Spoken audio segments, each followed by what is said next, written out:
Hey guys, welcome to the Curly Hair subscription. I'm just going to be talking today about wet plopping. Most days I don't have time to diffuse, nor do I really like to because it's added heat. So this is the best and most efficient way of drying your hair quicker.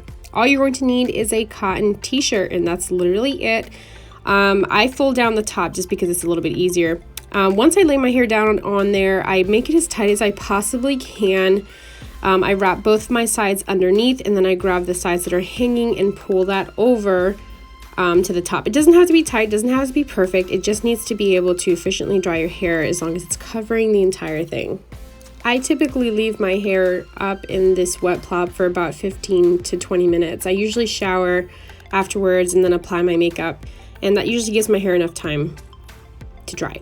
Now I'm going to go ahead and just scrunch it in the same spot where it's wet. I'm going to go ahead and scrunch my hair out of the rest of the wetness, and that'll kind of like just finish it. As you can see, my hair's kind of, not dry obviously, but it's significantly more dry than it was when I came right out of the shower. Afterwards, I just adjust it so that my hair goes to where I want it to dry to, because I did air dry this time, and I just set it up for success.